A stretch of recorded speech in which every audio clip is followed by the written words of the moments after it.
주님, 하나님 감사합니다.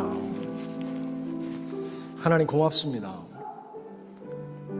하나님 늘 저희들의 삶에 동행하시고 이렇게 예배 가운데 좌정하시며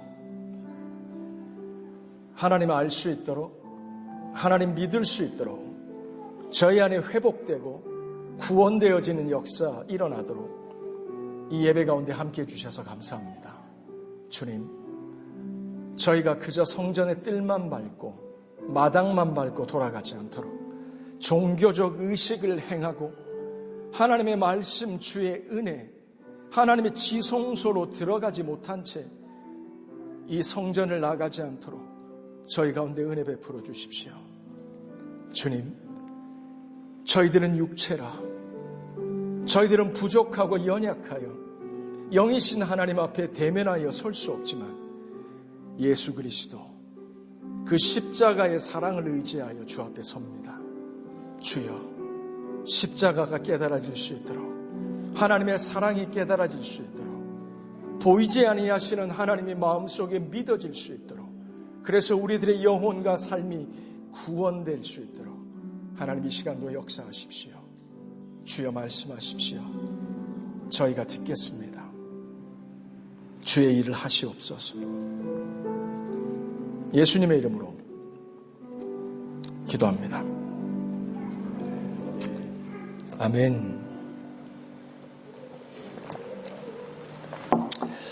요즘 저희가 출애굽기를 계속 설교해 가고 있는데요.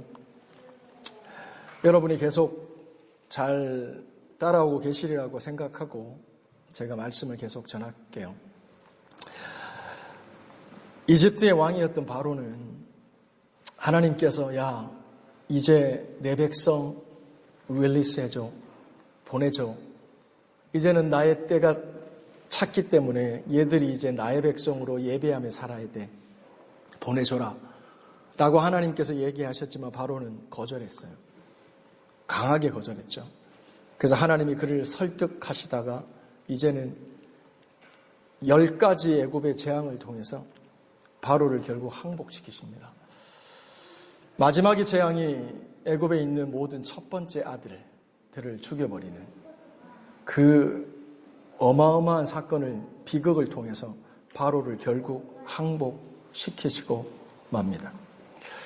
그래서 이스라엘 백성은 드디어 출애굽을 하게 되죠. 저희가 여기까지 계속 살펴봤는데 이제 이렇게 출애굽한 이스라엘 백성을 하나님께서 이제 약속의 땅, 지리적으로 보면 가나안 땅으로 인도해 가십니다. 그런데 오늘 우리가 읽었던 말씀은 하나님께서 애굽에서 탈출하여 가나안 땅, 약속의 땅으로 가는 이스라엘 백성을 어떤 방향으로 인도하셨는가, 그 방향성, direction, 그리고 어떤 방법으로 인도하셨는가에 대해서 우리에게 알려주고 있습니다. 이제는 종살이하여 죽지 못하여 종노릇하며 살아가던 세상에서 이제는 생존의 문제가 아니라 의미, 약속, 이것을 쫓아 살아가는 인생으로 전환시키시는 그 첫걸음에 그들을 어떤 다이렉션으로 하나님이 인도하셨는가라는 부분입니다. 같이 한번 읽어봅시다. 시작. 바로가 백성을 보낸 후에 블레셋 사람의 땅의 길은 가까울지라도 하나님이 그들을 그 길로 인도하지 아니하셨으니. 가까운 길이 있는데 지름길로 인도하지 않으셨다는 거죠. 그러므로 하나님이 홍해의 광야길로 돌려 그들을 인도하시며, 개역 한글 버전입니다. 세번역 성경은 이렇게 번역하고 있습니다. 그래서 하나님은 이 백성을 홍해로 가는 광야길로 돌아가게 하셨다. 세번역입니다. 무슨 말이냐면 정리하면 이겁니다. 하나님이 이제는 약속의 땅 가나안 땅으로 하나님의 백성을 인도하시는데 지름길로 가지 않게 하시고 돌아가게 하셨다는 얘기입니다. 우리는 이해가 안 됩니다. 왜 빠른 길 놔두고 왜 돌아가냐 이 말이죠. 실제로 이스라엘의 지리적으로 보면은 지금 그 블레셋 땅으로 가는 이 길이 일주일이면 갈 수 있는 지리적인 디스턴스입니다. 근데 그 일주일 가는 거리는 누구의 땅이냐면 블레셋이라고 하는 가나안 지역의 남쪽 해안 지역을 잡고 있는 이 블레셋이라는 사람들은 아주 싸움에 능한 사람들입니다. 그래서 그쪽은 이 블레셋의 경비대가 지키고 있습니다. 그래서 실제로 이 땅을 통과해서 가나안 땅으로 가려면 전쟁이 불가피합니다. 그래서 하나님께서는 이 땅을 피해서 가까운 길이 있지만 이 길을 놔두고 먼 길로 돌아가게 하시는 거죠. 오늘 하나님께서 우리에게 주시는 첫 번째 메시지입니다. 지름길이 능사가 아닙니다. 우리들은 인생이고 육체이기 때문에 제한적인 감각과 능력을 가지고 살아가기 때문에 우리는 빠른 것에 끌립니다. 그래서 올림픽 정신도 더 높이, 더 빨리, 더 멀리입니다. 이게 인간이 추구하는 방향이고 가치입니다. 하나님은 그런데 지름길로 이스라엘 백성을 인도하지 않으셨어요. 왜 그랬을까? 성경에 보면 좀 전에도 말씀드린 것처럼 이스라엘 백성이 그 길로 가다가 지름길로 가다가 전쟁을 만나면 전쟁을 보고 도망갈까 봐 두려워해서 라고 얘기합니다. 제가 뭐라고 해놨더라? 이걸 한번 보실까요? 지름길로 인도하지 않으시는 거예요. 빠른 게 지름길이 능사가 아닙니다. 하나님은 우리에게 광야길을 허락하십니다. 돌아가는 길을 허락하십니다.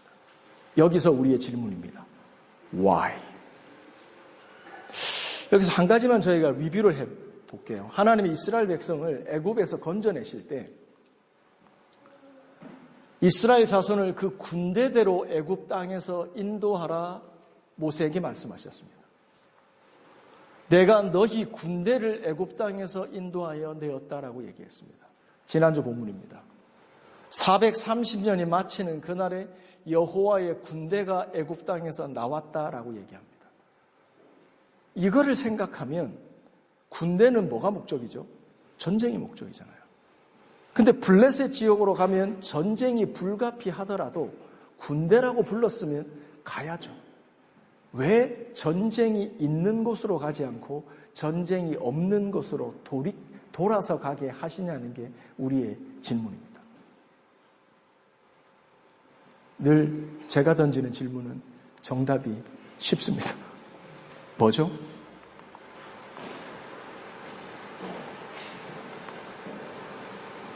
참고로 저는 면제입니다. 이해하시고 보십시오. 한마디로 훈련입니다. 하나님이 믿음으로 이제는 죽지 못하여 종살이하며 살아가던 이스라엘 백성들을 하나님의 관점에서 시간을 초월하시는 현재에서 이스라엘 백성을 바라보는 것이 아니라 약속과 믿음으로 미래에서 그들의 현실을 바라보시며 너희들은 하나님의 군대다. 시간을 초월하시는 하나님께서 미래를 현재되게 하시는 커멘트로 너희들은 나의 군대다 라고 얘기를 하셨습니다. 그러면 이스라엘은 430년 종살이 했어도 그들은 군대입니다. 하나님의 군대들입니다. 그런데 한 가지 유의할 건 모양만 군대라고 이름만 군대라고 군대가 아닙니다. 군대는 훈련이 필요합니다. 하나님께서 지름길을 놔두고 먼 길로 돌아가게 하신 광야길로 인도하신 이유는 하나님의 백성들로 여호와의 군대로 훈련시키시는 목적입니다. 하나님의 군대로 준비시키고자 하시는 목적이 있었던 겁니다. 여러분, 요즘 출애굽기를 시작하면서 우리가 늘 진리의 말씀이 그렇지만 듣고 잊어버리면 아무런 소용이 없어요. 말씀을 붙잡아야 돼요. 목사님, 말씀을 어떻게 붙잡아요? 말씀을 기억해야 돼요. 하나님이 출애굽기를 시작하시면서 지금 우리 안에 계속 뭘 반복하여 말씀하시고 훈련하고 계세요. 너희는 여호와의 군대다. 근데 우리는 즉각적으로 알아요. 양심이 있기 때문에. 나는 그렇게 용맹스럽지 않아요. 주님, 저는 그렇게 믿음이 있는 사람이 아니에요. 저는 아직 하나님을 만나지도 못했어요. 등등의 변명을 합니다. 근데 지난주 말씀드렸죠. 하나님이 우리를 세상에서 구원하여 믿음의 삶으로 초청하실 때 하는 첫 번째 훈련이 있다라고 했어요. 그게 뭐죠? 출발선 훈련이에요. 나로부터 시작하지 않아요. 하나님의 말씀으로부터, 그분으로부터 시작하는 거예요. 그러므로 믿음이 필요한 거예요. 그래서 보이는 것 때문에 싸우는 게 아니에요, 우리는. 현상 때문에, 증상 때문에 싸우는 사람들이 아니에요. 우리의 돌아봐야 할 것은 보이는 게 아니에요. 보이지 않는 거예요. 왜냐하면 보이는 건 잠깐이에요. 하지만 보이지 않는 건 영원하기 때문에. 이게 우리의 삶인 거예요. 그래서 하나님이 여호와의 군대라고 말씀하셨기 때문에 우리는 그런 줄로 알고 나를 그렇게 여기고 살아가는 거예요. 그런데 세월만 이렇게 간다고 우리가 하나님의 군대가 되는 게 아니죠. 그래서 하나님이 우리들의 삶의 길을 어떻게 인도하세요? 숏컷이 아니라 광야길로 인도하신다는 거예요. 그래서 성경에서의 광야는 하나님의 백성들로 하여금 하나님의 백성 되게 하는 곳이 광야예요. 그러므로 여러분, 우리가 신앙생활 이제 뭐 하루 하다가 말 게 아니잖아요. 근데 진짜 우리가 사모해야 될 것 중에 하나가 뭐냐면요, 우리들의 삶에 광야가 있는 거예요.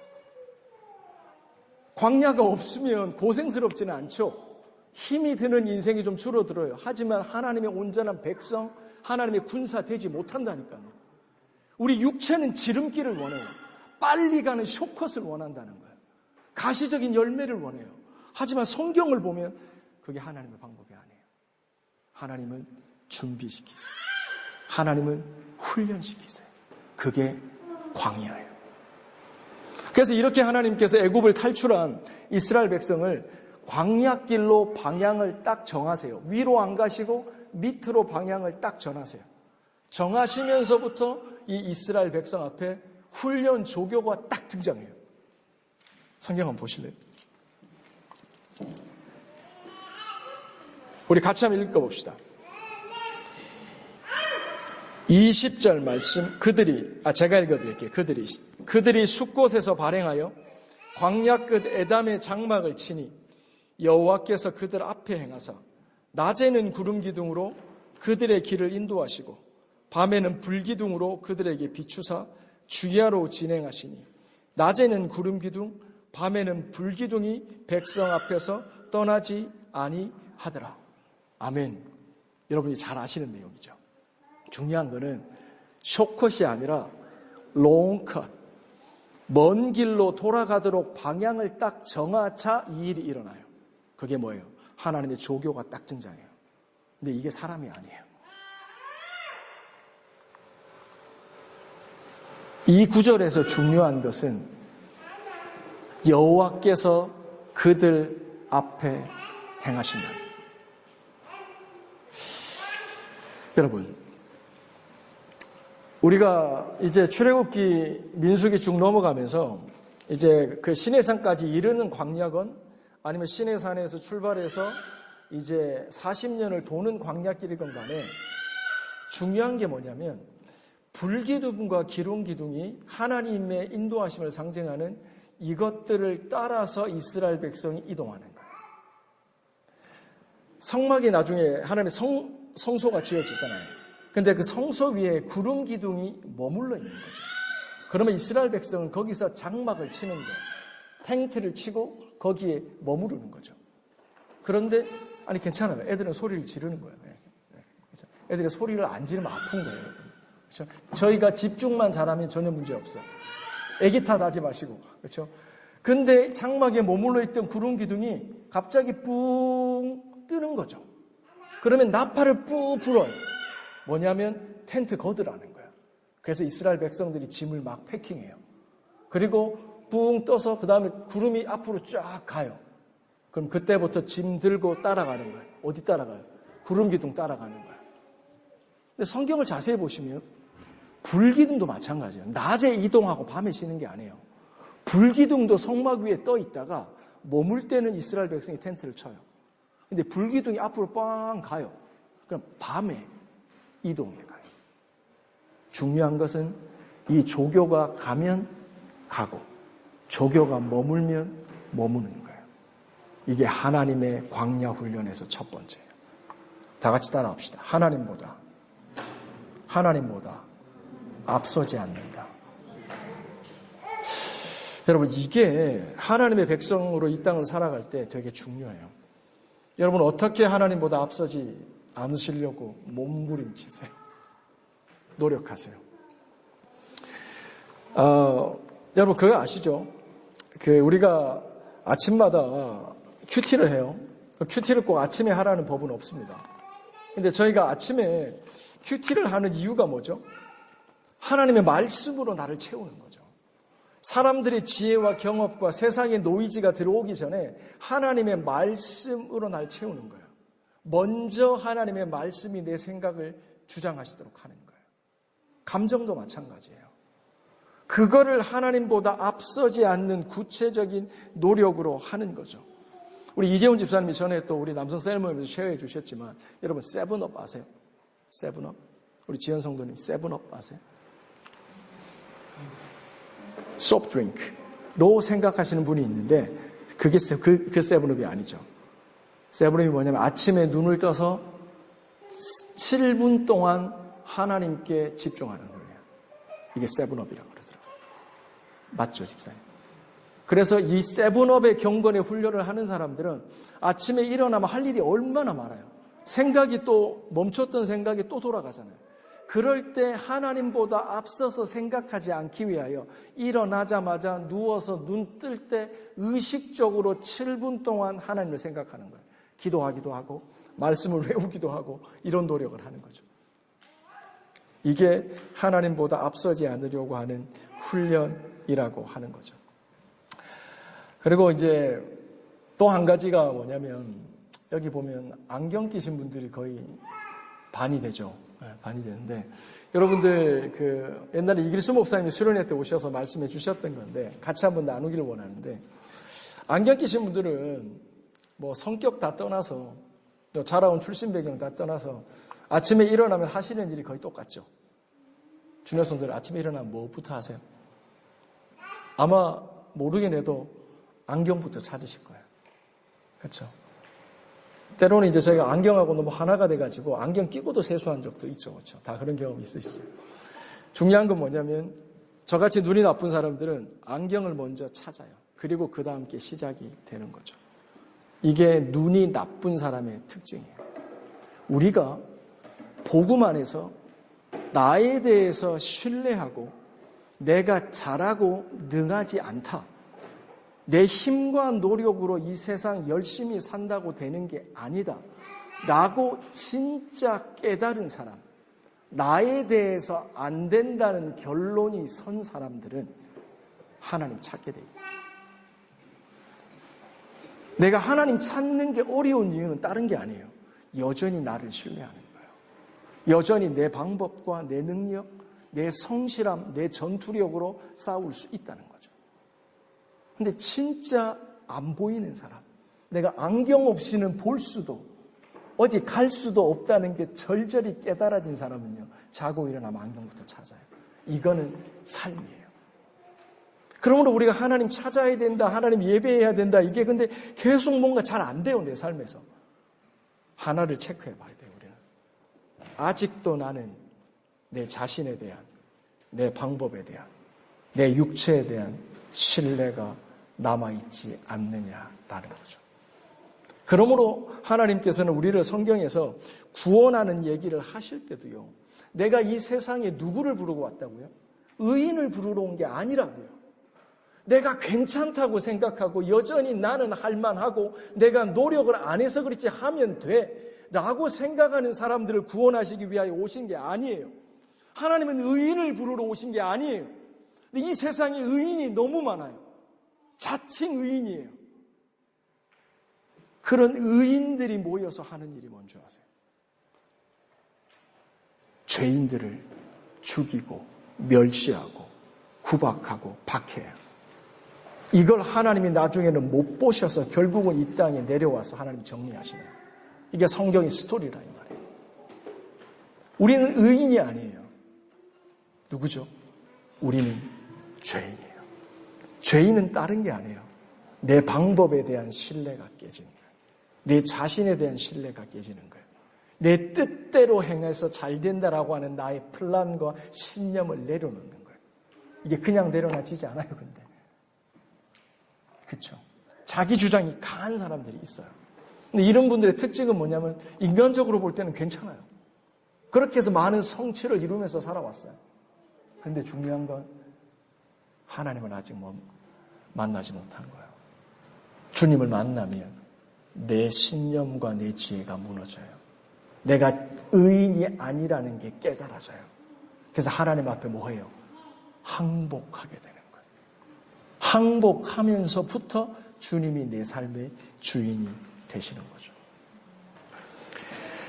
그래서 결국 이 광야길로 먼 길로 하나님이 돌아가시면서 이스라엘 백성을 훈련하는 첫 번째가 여호와께서 그들 앞에 서시는 훈련이에요. 이렇게 진행을 딱 해 나가실 쯤이 딱 됐는데 무슨 일이 벌어지냐면 바로가 정신을 차린 거예요.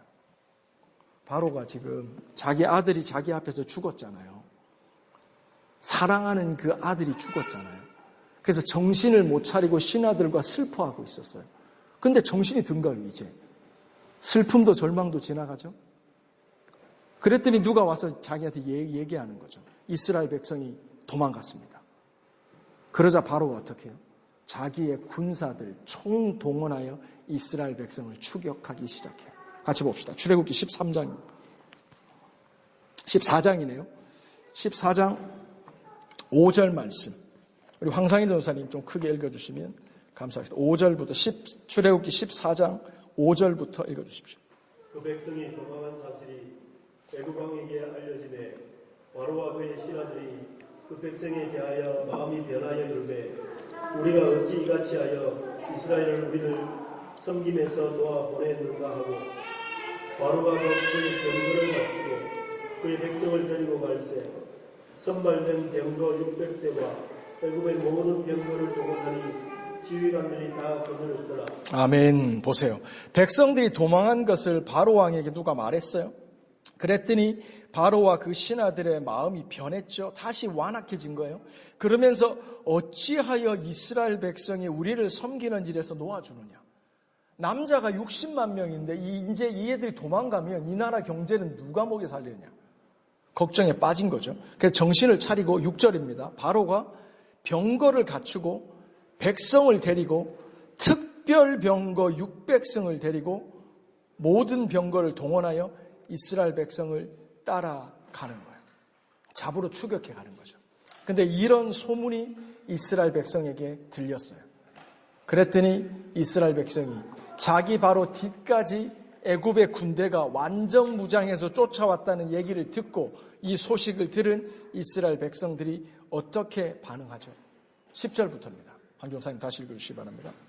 바로가 가까이 올 때에 이스라엘 자손이 눈을 들어본즉 애굽 사람들이 자기들 뒤에 이른지라 이스라엘 자손이 심히 두려워하여 여호와께 부르짖고 그들이 또 모세에게 이르되 애굽에 매장지가 없어서 당신이 우리를 이끌어내어 이 광야에서 죽게 하느냐 어찌하여 당신이 우리를 애굽에서 이끌어내어 우리에게 이같이 하느냐 우리가 애굽에서 당신에게 이른 말이 이것이 아니냐 이러기를 우리를 내버려 두라 우리가 애굽 사람을 섬길 것이라 하지 아니하느냐 애굽 사람을 섬기는 것이 광야에서 죽는 것보다 낫겠노라. 아멘. 사실 지금 읽어주신 10절부터 12절까지 말씀을 보면요. 이제 애굽의 군대가 자기를 가까이 추격하러 왔다? 곧 잡힐지도 모른다라는 소식을 듣고 이스라엘 백성이 보였던 반응을 세 가지로 얘기해요. 10절부터 보실래요? 바로가 가까이 올 때 이스라엘 자손이 눈을 들어 본즉 애굽 사람이 자기 뒤에 미친지라 이스라엘 자손이 심히 두려워하였다라고 되어 있어요. 매우 두려움에 빠져요. 그리고 두 번째 그들의 반응입니다. 그들이 여호와께 부르짖었어요. 그 다음에 11절이에요. 그들이 또 모세에게 이르되 블라블라블라블라블라 뭐죠? 모세를 원망하기 시작해요. 자, 저를 보시죠. 이스라엘 보임 바는 세 가지입니다. 그들은 심히 두려워했다. 두 번째, 하나님께 기도했다. 세 번째, 그들은 모세를 원망하기 시작했다. 이 세 가지 반응이에요. 이걸 가만히 보세요. 두려움, 심한 두려움, 하나님께 기도, 원망, 이 세 가지는 같이 양립될 수가 없는 거예요. 이스라엘 백성이, 우리가 살아가면서 믿음의 사람들이 여러 가지 일을 만나서 걱정과 근심과 심한 두려움에 빠질 수 있죠. 하지만 그것은 우리가 기도하기 전까지예요. 하나님께 기도했을 때 이 두려움은 사라지고 하나님이 주시는 그리스도 예수의 평강이 우리들의 마음을 다스리는 거예요. 우리가 누군가에 대해서 원망할 수 있어요. 당신 때문이야. 이것 때문이야. 그것만 안 했어도 일이 이렇게까지는 악화되지 않았을 거야 라고 우리는 말해요. 상황적으로 맞아요. 하지만 우리가 놓치는 게 있어요. 하나님께서 합력하여 선을 이루세요. 하나님이 인도하시면 내가 실수한 것까지 하나님께서 커버 되시는 거예요. 그러므로 우리는 살아가면서 내 삶의 누군가를 대해서, 무언가에 대해서 원망이 찾아오잖아요. 그냥 남편이 원망스러운 거예요. 아내가 원망스럽고 눈앞에 보이는 모든 것들이 다 원망스러운 거죠. 이때 생각해 봐야 돼요. 내가 하나님의 인도하심을 신뢰하고 있느냐 말이에요. 기도와 원망과 두려움은 양립할 수가 없어요. 그러므로 지금 이스라엘 백성이 이 세 가지를 했다는 건 뭐냐면 그들이 여호와께 부르짖었다는 이거는 기도가 아닌 거예요. 다만 그들이 지금 얼마나 여호와의 군대로서 믿음의 사람으로서 훈련이 필요한가를 반증해 주는 거예요. 문제 만나면 호들갑을 치고 사람한테 원망하기 바쁘고 뭔가 두려움과 염려와 걱정에 휩싸이기 바빠요. 그리고 기도하기는 뭐한 말들을 쏟아내면서 초조해하고 불안해하면서 살아가요. 이게 뭘 반증한다고요? 그래서 광야로 데려오시는 거예요. 그래서 훈련이 필요한 거예요. 그래서 나로부터 시작하면 답이 없다는 걸 알려주시려고 하는 거예요. 그래서 하나님이 앞장서시겠다는 거예요. 그래서 이 정도 딱 되자 하나님의 훈련 코드가 전달돼요. 모세로부터. 13절 말씀 제가 읽습니다. 모세가 백성에게 이르되 너희는 두려워 말고 가만히 서서 여호와께서 오늘날 너희를 위하여 행하시는 구원을 보라. 너희가 오늘 본 애굽 사람을 또 다시는 영원히 보지 못하리라. 여호와께서 너희를 위하여 싸우시리니 너희는 가만히 있을지어다. 아멘. 자, 여기 한번 보실래요?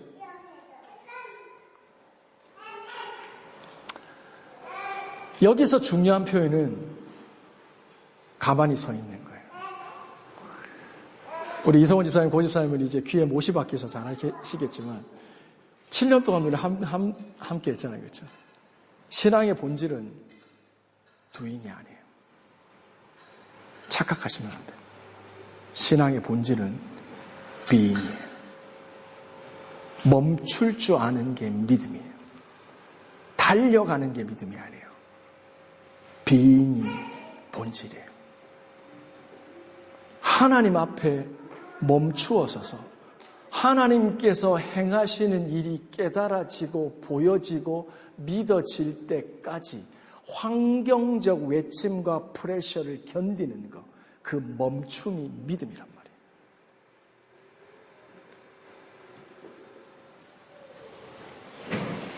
제가 1993년부터 이제 전도사 생활을 시작을 했어요. 전도사 생활을 할 때 성도님들하고 같이 또 여러 목사님들, 전도사님들하고 같이 신앙생활을 하면서 지나온 시간들을 되돌아볼 때 옛날에는 그런 생각을 했었어요. 야, 저분 진짜 믿음 좋네. 이런 분들은 진짜 하드워커예요. 정말 열심히 교회를 위해서 일하시는 분들. 여전도사님, 여집사님, 여권사님, 장로님, 집사님, 교회를 위해서 진짜 자기 일도 마다하지 않고 헌신한 하드워커들. 이분들이 진짜 믿음 좋은 분들이라고 생각했었어요. 그런데 제가 교회 생활을 1993년부터 교회를 섬기면서부터 깨달아지는 게 뭐냐면 이렇게 열심히 하는 거 좋아요. 그렇죠? 헌신과 희생이 있어야 교회와 가정이 세워지잖아요. 근데 그런 분들 중에 적지 않은 분들이 하나님 앞에 멈출 줄을 몰라요. 아니, 하나님 앞에 멈춘다는 게 뭐야? 하나님 지금 전쟁의 때인데 총 들고 무기 들고 사람들 모아서 싸워야지. 이 전략과 전술은 너무 좋아요. 병법에 대해서는 너무 빠삭해요.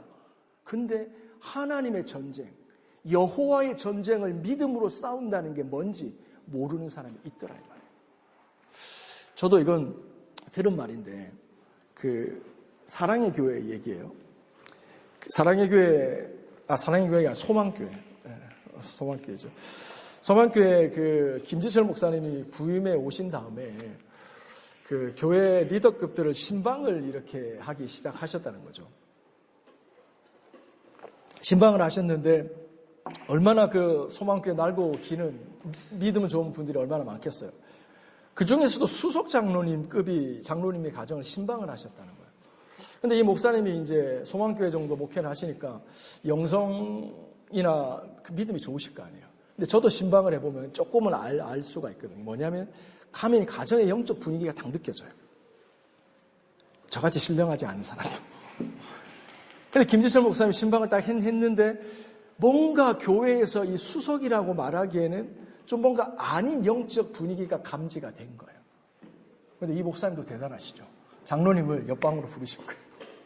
그래서 1대1로 장로님, 혹시 제가 외람된 질문을 드리겠는데 너무 속상해하지 마세요. 혹시 오늘 돌아가시면 천국에 가실 믿음이 있으세요? 아유, 목사님, 제가 교회 수석 장로인데. 장로님, 그거 말고요. 오늘 돌아가시면 예수님 만날 믿음 있냐고요. 목사님, 제가 몇 년을 이 교회를 섬겼는데요. 그거 말고요. 장로님, 오늘 주님 부르시면 천국 가실 믿음이 있으세요? 장로님이 아무 말 못 하시는 거예요. 그리고 옆에 앉았던 권사님이 울기 시작하세요. 그리고 거기서 이 목사님과 장로님이 다시 복음을 전하고 듣고 이 장로님이 비로소 거듭나요. 그리고 옆에서 권사님께서 이 모든 긴 시간이 끝나고 목사님께 얘기해요. 목사님 고맙습니다.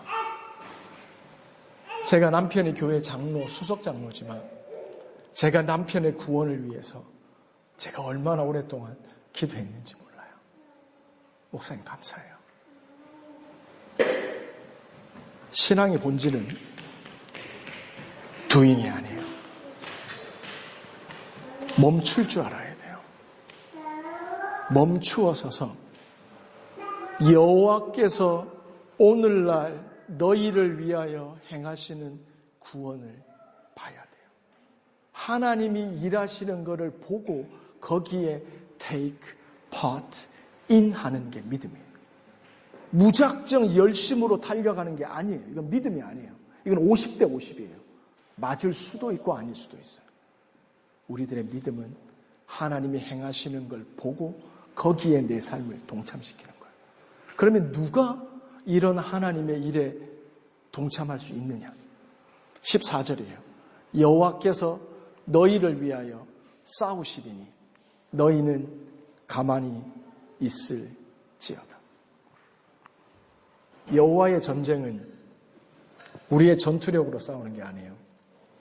너희는 창과 말을 의지하고 세상 사람들은 싸우지만, 병법으로 싸우지만, 전투력으로 싸우지만 여호와의 전쟁, 우리가 출애굽기에 대한 영적인 의미를 통해서 배우는 이 거룩한 전쟁, 믿음의 선한 싸움은 전투력, 열심, 성실한 병법으로만 싸우는 게 아니에요.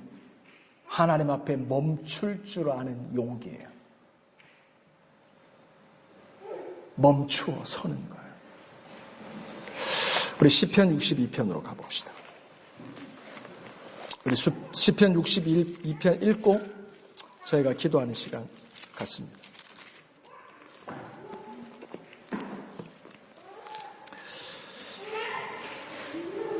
자, 찾으셨나요? 시편 62편입니다. 다윗의 시인데요. 다윗은 우리가 아는 것처럼 하나님의 용장이에요. 하나님의 군사의 모범이에요. 그가 하나님 앞에 고백하는 내용입니다. 제 버전으로 읽어드리겠습니다. 나의 영혼이 잠잠히 하나님만 바람이에요. 나의 구원이 그에게서 나는도다. 오직 저만 나의 반석이시요 나의 구원이시요 나의 산성이시니 내가 크게 요동치 아니할 것이라. 넘어지는 담과 흔들리는 울타리 같은 사람을 죽이려고 너희가 일제히 박격하기를 언제까지 하려느냐. 저희가 그를 그 높은 위에서 떨어뜨리기만 꾀하고 거짓을 즐겨 하니 입으로는 축복이요 속으로는 저주로다. 나의 영혼아 잠잠히 하나님만 바라라. 대저 나의 소망이 저로 쫓아 나는도다.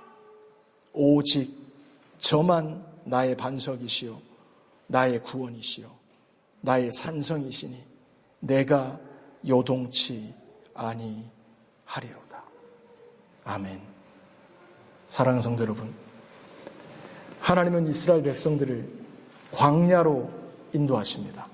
저희가 이제 다음 주에 살펴보겠지만, 아까 잠시 살펴봤지만, 하나님의 군대로, 하나님의 백성으로 약속의 땅으로 들어가는 길, 그 방향에 있어서 하나님은 지름길을 피하십니다. 오히려 돌아가는 광야길, 먼 길을 선택하십니다. 이유는 하나입니다.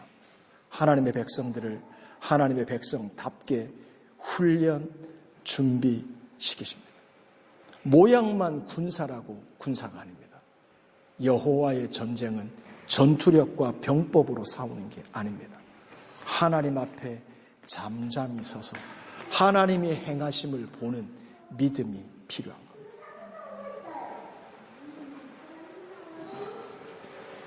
아멘이시죠? 진짜 아멘이세요?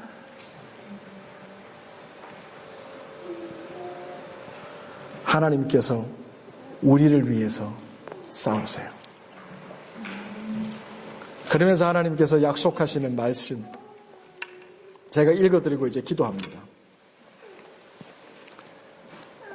너희는 두려워 말고 가만히, 이 앞에 나와 있습니다. 가만히 서서 여호와께서 오늘날 너희를 위하여 행하시는 구원을 보라. 그 다음입니다. 너희가 오늘 본 애굽 사람을, 너희가 심히 두려워했던 그 원인, 너희가 하나님께 소리 지르며 호들갑을 떨었던 그 원인, 너희가 원망했던 그 원망의 원인, 그 애굽의 사람을 다시는 보지 못할 거다. 왜냐? 내가 너희를 위하여 싸울 것이기 때문이다. 이것이 믿어지면 멈춥니다. 이것이 믿어지면 그 자리에 멈춰서 하나님을 구합니다. 이런 믿음의 사람 되시기를 주님의 이름으로 축원합니다. 우리 자리에서 일어납시다.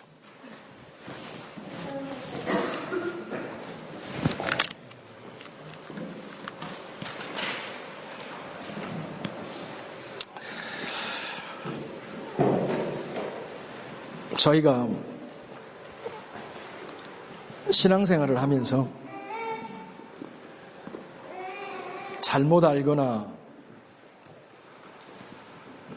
착각하고 있는 것들이 있어요. 그 대표적인 것 중에 하나가 불신앙이에요. 뭐가 불신앙이냐는 거예요. 불신앙은 하나님을 믿지 않는 게 아니에요.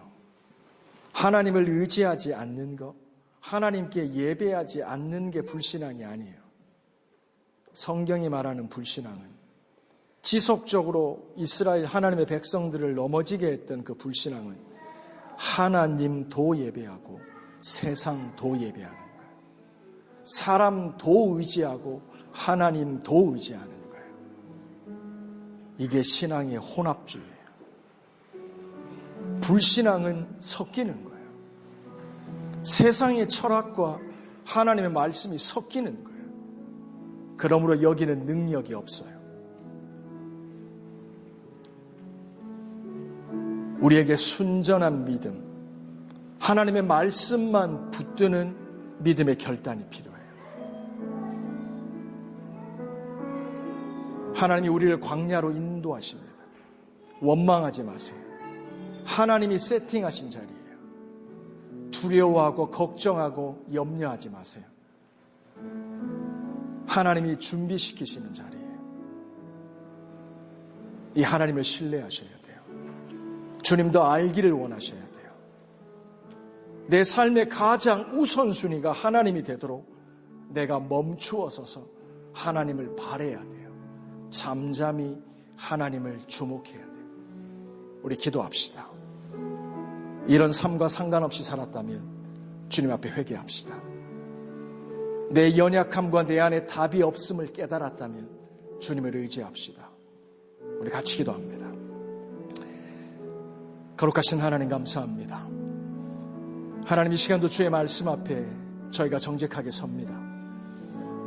하나님 내가 동분서주 뛰어다니지만 하나님이 말씀하시는 그 한 가지 하나님의 일하심을 깨닫고 하나님의 일하심을 보고 하나님의 말씀이 내 삶의 길로 제시되어질 때까지 내가 하나님 보이지 않는데 구름기둥 움직이지도 않았는데 내가 하나님 내 열심으로 달려갔던 모든 시간들 그러면서 하나님 맞으면 좋고 틀리면 자책하는 아버지 교만과 자책 사이에서 오고 갔던 이 수많은 롤러코스터가 하나님 내 삶에 있습니다.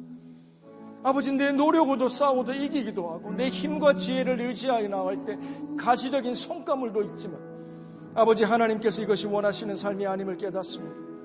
아버지 나를 도우소서.